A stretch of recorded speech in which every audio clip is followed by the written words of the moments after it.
HR online solution YouTube চ্যানেলে আপনাদের সকলকে স্বাগত জানাই। আজকে আপনাদেরকে আগে একটা ভিডিও দেখাই, তারপরে ভিডিওর সম্পর্কে বিস্তারিত আলোচনা করব।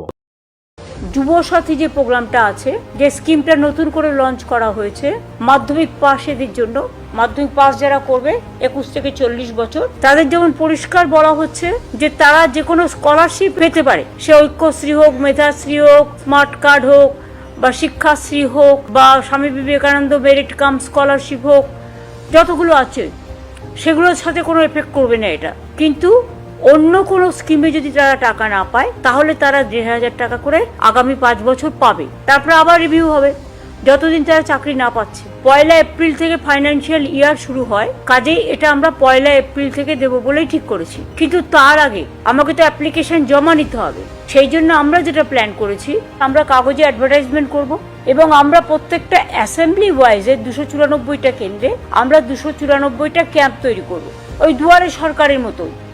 সেই ক্যাম্পে 3টে ডিপার্টমেন্ট থাকবে। একটা হচ্ছে ইউথ অ্যান্ড স্পোর্টস, যুব সাথীদের জন্য।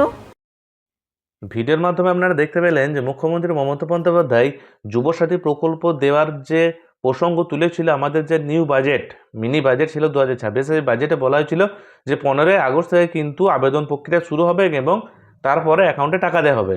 কিন্তু এখন মুখ্যমন্ত্রী মমতা বন্দ্যোপাধ্যায় সেই সময়টাকে আগিয়ে নিয়ে এসেছে এবং এপ্রিল মাস থেকে কিন্তু যুবসাথী প্রকল্পের আওতায় যারা থাকবে তাদের অ্যাকাউন্টে কিন্তু সরাসরি টাকা দেওয়া হবে। এবং এই অ্যাকাউন্ট 1 এপ্রিল থেকে টাকা দেওয়ার আগে সর্বপ্রথম যেটা আছে না, আবেদন প্রক্রিয়াকে চালু করতে হবে। তাই আবেদন প্রক্রিয়া চালু করার জন্য সামনে যেহেতু ভোট আছে, তাই ভোটের আগে কিন্তু আবেদন প্রক্রিয়াকে সজাগ করতে চাইছে। তাই 15 থেকে 26 ফেব্রুয়ারির মধ্যে কিন্তু আপনারা আবেদন করতে পারবেন। এই যুবসাথী প্রকল্পে যারা আওতাভুক্ত থাকবেন তারা কিন্তু এই প্রকল্পের জন্য 15 ফেব্রুয়ারি থেকে কিন্তু আবেদন করতে পারবেন। আবেদন চলবে 26 ফেব্রুয়ারি পর্যন্ত এবং এপ্রিল মাস থেকে কিন্তু আপনারা আপনাদের অ্যাকাউন্টে কিন্তু টাকা পেতে থাকবেন। এবং প্রত্যেকটা বিধানসভাতে, অর্থাৎ আপনারা আবেদনটা করবেন কোথায় না, আপনারা আবেদন করবেন না, প্রত্যেকটা বিধানসভাতে একটা করে ক্যাম্প হবে। দুয়ারে সরকারের যেরকম ক্যাম্প হতো সেরকম মতো একটা ক্যাম্প হবে।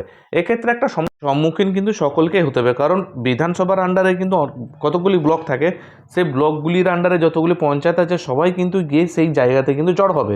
সেক্ষেত্রে একটা বিশৃঙ্খল পরিবেশ কিন্তু তৈরি হবে।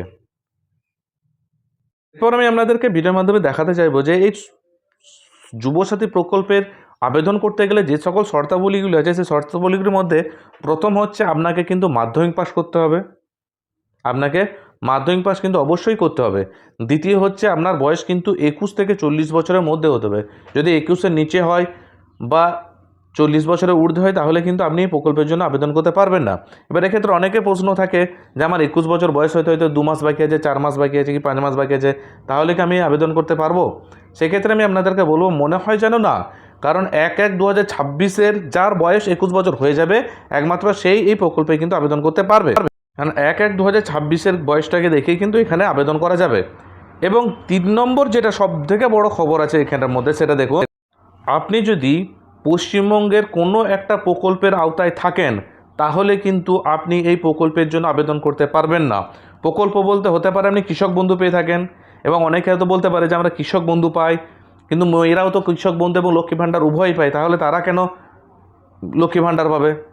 সেক্ষেত্রে আমি বলবো দাদা, যখন একটা যুবক কৃষক বন্ধু পাবে তখন তাকে কিন্তু আর বেকারের খাতায় রাখা যায় না, কারণ তার নামে ন্যূনতম হলেও কিছুটা জমির পরিমাণ আছে। সেই কারণে কিন্তু আপনাকে আর বেকার বলে গণ্য করা হবে না। তাই কিন্তু বলা হচ্ছে, আপনি যদি যে কোনো প্রকার কোনো সরকারি প্রকল্পের আওতায় থাকেন তাহলে কিন্তু আপনি এই প্রকল্পে আবেদন করতে পারবেন না। কারণ সাংবাদিক কনফারেন্সে মুখ্যমন্ত্রী মমতা বন্দ্যোপাধ্যায় বলেই দিয়েছেন যে তাদের কাছে সমস্ত ডাটাবেস আছে। যারা লক্ষ্মী ভাণ্ডারে যারা আবেদন করেছেন তারাও এই যুব সাথী প্রকল্পের জন্য আবেদন করতে পারবেন না, এবং যাদের কৃষক বন্ধু আছে তারাও কিন্তু এই প্রকল্পের জন্য আবেদন করতে পারবেন না। এবং 4 নম্বর যেটা আছে, দেখুন, যদি কেউ কোনো স্কলারশিপ পেয়ে থাকেন, বর্তমানে যদি কোনো স্কলারশিপ পেয়ে থাকে, যেমন ধরুন Swami Vivekananda merit cum scholarship, Aikyashree, Shikshashree বা স্মার্ট কার্ড কেউ যদি পেয়ে থাকে পড়াশোনার জন্য, যে ভবিষ্যৎ ক্রেডিট কার্ড নয়, স্টুডেন্ট ক্রেডিট কার্ড যে কার্ডটা ছিল, সেই কার্ডটার যদি প্রকল্পের মধ্যে কেউ থেকে থাকে তাহলে কিন্তু সেই প্রকল্পের জন্য আবেদন করতে পারবেন। এক্ষেত্রে কিন্তু কোনো প্রকার কোনো অসুবিধা হবে না, এমনটাই জানিয়েছেন পশ্চিমবঙ্গের মাননীয় মুখ্যমন্ত্রী মমতা বন্দ্যোপাধ্যায়।